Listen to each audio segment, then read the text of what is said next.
So, in terms of, and this subject matter is talked about vastly among our community. We don't. It seems like we don't know in what direction we're headed. We don't have a foundation. We're being pulled in all directions. Yes. And some claim that Christianity and its confusion has really kind of did that to us.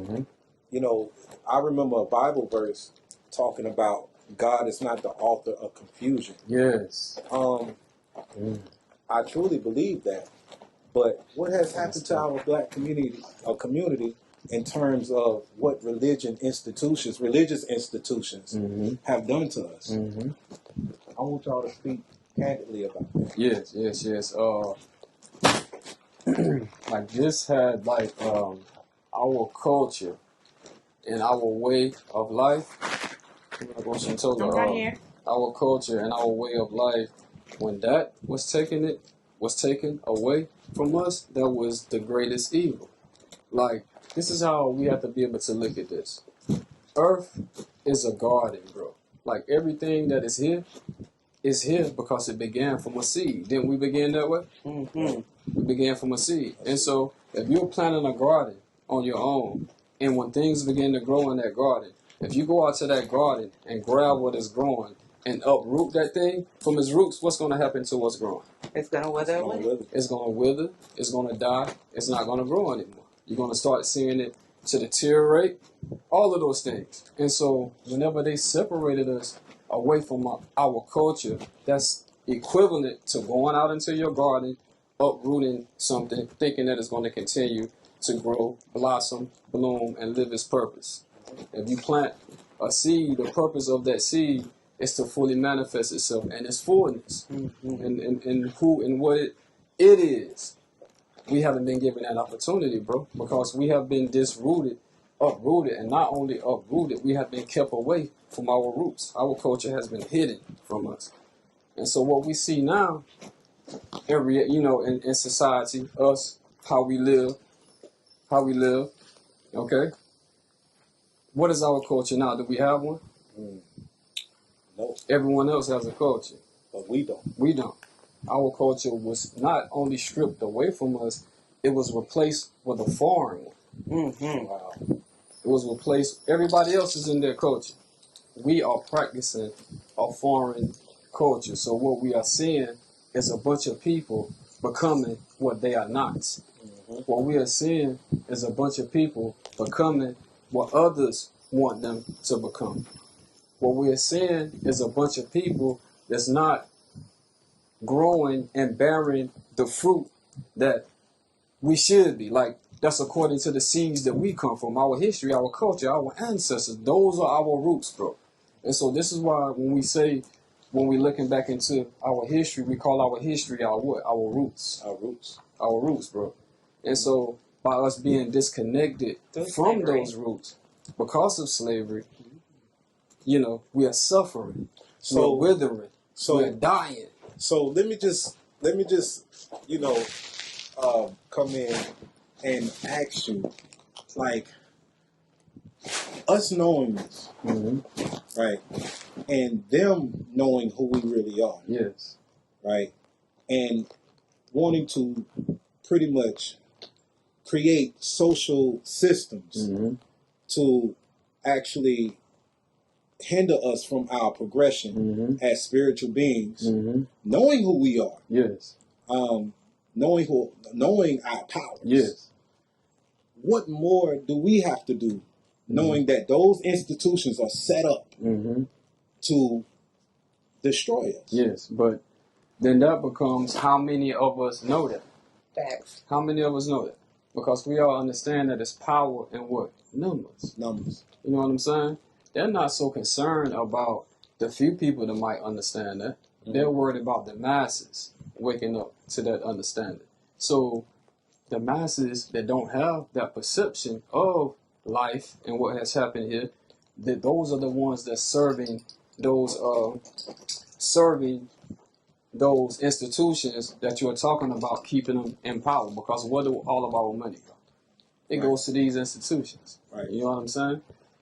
Giving them more and more power to maintain their control. Right. You know what I'm saying? Right.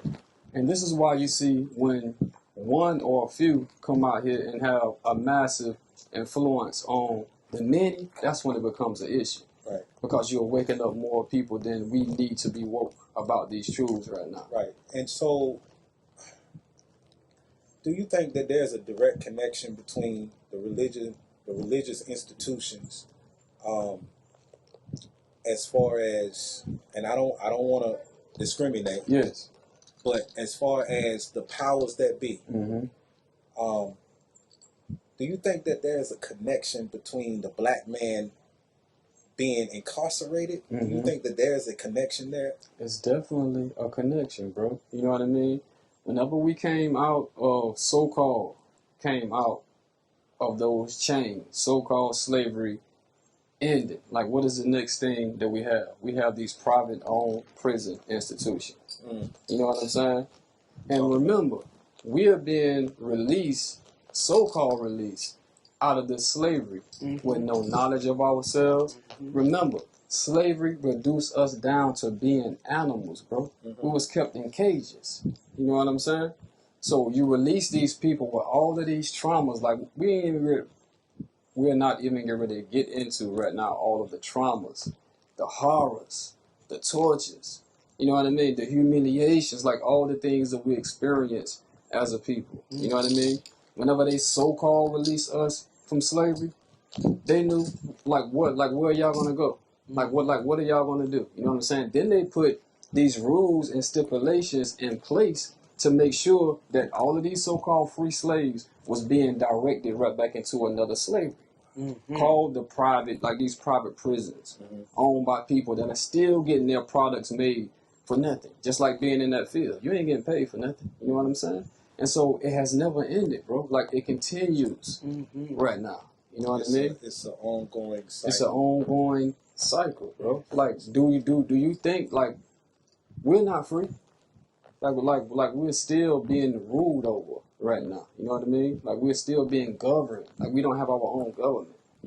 Like, we're not being looked over by our own people. We're not being policed by our own people. Like, none of that stuff is going on. Like, we're in someone else's way, in someone else's system. You know and what they I'm saying? ensure that, the conditions, the rules are set up against us. Yes. So when, in the 70s and the 80s when they came out with the, what was it, the DARE? Remember DARE in school? That was purposely targeted at the black communities. Crack cocaine was targeted at the black communities for a reason. Ushered into our community. In order to be able to enslave us in another way. So these things, we know how the community, the black community is set up. Everybody these eats projects, off of the black community. These hoods, you're gonna have your liquor, it's flooded with drugs, you know what I mean, crack, like, you know what I mean, like this, right? It's a real project. It's a project that they are, you know what I mean, what's the word I'm looking for? Like, that they came up with. Like in school, when you do a school project. You know what I'm saying? Right. This is why they're called it. Right. You know what I mean? Let's put them in this type of environment. Let's put the liquor store here. Let's flood it with the drugs. Let's make sure the guns is in there. And let's just sit back and see what's going to happen. You know what I mean? So, in this environment, knowing that people are a product of their environment. Go ahead. So, in reference to the black woman, we see Osuntola. You're a great example of, that a black woman can follow. As far as, not saying a role model, but, you put that energy out as being an example. An example, yes. Bro. So I want you to speak to what effect has, religion and religious institution, has on the black woman in reference to, what you teach your children and what you bring your children up. As far as femininity goes, when we think about Christianity specifically, they took the woman completely out of the divinity. Yes, they did that. Completely out. Go in. Man-made woman. We came from a man's rib. Yes. Go in. But in truth, who gives birth to humans? who actually takes spirit from the spiritual realm and gives birth to human beings. Now hold up, wait. So basically, you're speaking to the part of the Bible being over masculinized. What I'm talking about is that the divinities that we worship are only masculine. And anything that has to do with the feminine in the Bible, the majority of things that have to do with the feminine in the Bible is about submissiveness or disobedience. Don't speak unless the man, even in church. There's no freedom for a woman to be who she is. Yeah. She has to submit unto the man because she came from his rib. Not as an equal. Not as an equal, but in indigenous cultures, that's what we were. We were equal to each other. Yeah, You know, some people, revered. you know, some, you know, people might have issues with, you know, you saying that, Osuntola. You know, but that is definitely a bridge that we have to cross. I believe that, you know, women and men are more powerful when they operate in their roles. Yes.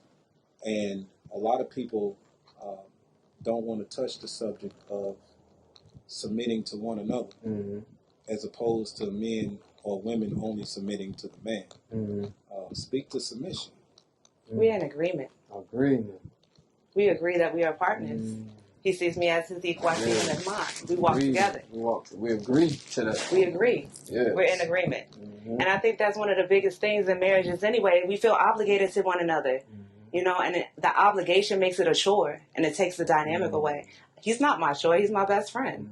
And I choose him every single day. But I choose him every day. Yes. He chooses me every day. We're not obligated to each other. We chose to walk this path together. Yes. You know, and uplift each other and heal each other in that journey. So, speaking of that, and healing each other, I want to know, what is etheric? And listen. You mean? Etheric. Listen. Touch. Listen. So, when I first heard you guys say etheric touch, right? The first thing that came to my mind is I was going to be touched all over. Lord have mercy. You will be, in a way. And so it was exciting for me. What is the power behind etheric touch as far as the healing aspect of what that is? I don't. A lot of our viewers probably haven't even heard. They've heard of Reiki. Yes. You know, and they've heard of certain meditations, and they've heard of tantric, the aspect of sexual healing. Yeah. How did etheric come about? What is that? Okay. Well, it's just energy. Like when we speak of life force, like when we speak about the etheric touch, what we are really saying is just the touch of energy or the touch of spirit. You know what I mean? Because most people mainly identify themselves as flesh and bone. Right. You know what I'm saying? Right. Most people live their life from the understanding that I'm flesh and bone. Most people live their life with their spirits being suppressed. You know what I'm saying? What we are talking about within the etheric touch is set your spirit free out of all the boxes that it has been placed in over our life. You know what I mean? Get to know your spirit, because we are spiritual beings that's having a human experience. You know what I'm saying? Go ahead. So what is the etheric touch? It means that I can make you feel me without touching you at all. I can penetrate you without me touching you. I can make you realize that you are a spiritual person, a spiritual being here, and that you have your own superpowers, and that you are dynamic in your own self. I can make you feel that, and I don't have to touch you at all. Yes. It's the energy. It's the So energy. listen, Energy is all energy. things. so that really, what's the word I'm looking for? That reminds me of the Egyptians. Isn't it said somewhere in, you know, their knowledge, you know, you can touch somebody with the power of your mind, and have them feel your energy without you Physically touching them. You know, would you say that etheric finds its origin in our ancestry? Yeah. I mean, energy finds its origin in everything that you can see, hear, smell, taste, touch. Energy is everything. Right. The beginning of all things is energy. Right. Like, in school they teach us that we are composed of what? Atoms, right? Atoms, right? Is atoms not energy? Atoms is energy. So energy can neither be destroyed or what? What's the Nor created. Nor created. It can only But we are composed of what transform. is known as atoms, which is energy. We are energy beings, bro. You know what I'm saying? I'm glad you said that. You said that energy can neither be created Or destroyed. nor destroyed, but it can be what? Transformed. So talk about alchemy. Okay, and this is what life is about, right? This is what life is about. Life is about first understanding that we are energy beings. We were never created. We can never be destroyed. We can never be destroyed. But we do have Transform into- the ability to transform. So the question then become, what is it that you're transforming into? Yes. What is it that you are transforming into? And are you in control of that? Or is someone else in control of that for you? Are you becoming what your soul, what your spirit is calling you to become? This energy that's transforming, or is somebody using you like a puppet? You know what I mean? These are the questions that we have to ask ourselves. Like, life is transforming. Life is alchemy. Life is one thing constantly becoming the next. Like, this is what energy do. You know what I'm saying? Our obligation is to be in control in that which we are becoming, and not giving nobody else that power over me. You understand? Right. Yes. Okay, so this brings me to my next question, which is, for me it's kind of fun because I'm learning, the aspects of feminine energy. I told you I've been studying it. The inspiration for me studying feminine energy, I actually read, or I actually was listening to an audio book called The Way of the Superior Man. I got that. And, through my experience, I'm learning how to understand feminine energy and the wildness of it. And the inspiration, the other part of the inspiration actually came from me following you on Facebook, you guys on Facebook, but Osuntola was posting things about being wild and being, free and things like that, which I didn't understand what wild she was talking about and what free she was talking about. I know. And so I want you to really, really, really tell our viewers what is feminine energy, because I believe that's important. Yes. It's important to me. What is feminine energy, and what is the wildness and the chaos behind feminine energy, and what is feminine energy in reference to the universe or the creator? So you're talking about yin and yang, right? You have the divine masculine, you have the divine feminine. But again, the feminine has been suppressed here. Yeah. It has been shut away. It has been oppressed. Just in the same way black people are oppressed, so has the feminine. Yes. So has the feminine. Whereas men can do anything they want. It's set up for you. You can, go get jobs, make top pay. You can have, as many partners as you want, and you're praised and you worship and woo-hoo, great job, But we do it as like, no, you've been scarred. You've been, you've been defiled. That's not equal. That's not equal. So when we talk about the divine feminine, we're talking about equality. When we're talking about the wild divine feminine, we're talking about equality. That if you can do it, so can I. I'm not bound by anything but what I bound myself to. I can do whatever I want to do. I am free first. Before I'm a partner to him, I am free. Before I'm a partner to him, I am God. So you don't tell God what to do. God does what she wants. She creates and she destroys as she wants, as she will. And another thing is that we think that it has to look a certain type of way. It doesn't. We do not define femininity. There's no definition. Somebody else's perception of what that may be can look completely different than the way that I present myself. You know what I'm saying? Sometimes we think that it equals promiscuity, and that's not necessarily true either. It could be that I have a nose ring. It could be that I decided to, wear my hair in natural locks, not, wild and untamed. Right. It does not have to look like one way. It's just the fact that it is. You don't ask the masculine to define who he is. Right. But we have to define who we are. No, we're free. So what is the chaotic aspect? I think the chaotic aspect comes with us both both masculine and feminine. All we see is the chaos. And within that chaos, what we see is that we're constantly hurting each other. Yeah. We're not building the tribes anymore. You know, the black family is separated. Yeah. Why is that? Well, it's not because the feminine is chaotic. It's that the masculine and the feminine is chaotic. There's no harmony. That's true. There's no balance. And so, you know, a lot of times men want women to submit to me. I'm the leader. You should follow my lead. What are you leading us to? How are you leading us? Are you respecting us as you talk to us? Or do we have to fight you the way you fight people in the street? Wow. We're supposed to be your peace. You're supposed to be our peace. Wow. But we're not peace to each other anymore. Wow. We're not peace to each other anymore, and we keep blaming each other instead of taking the focus on ourselves. Society, what we see is a lot of hyper-masculinity. Yeah. What we see is men expecting for women to automatically submit to their leadership, but there is no leadership. And so when we talk about the chaos, like a lot of times I hear men asking, well, why is the feminine so chaotic? Why won't she just submit to me?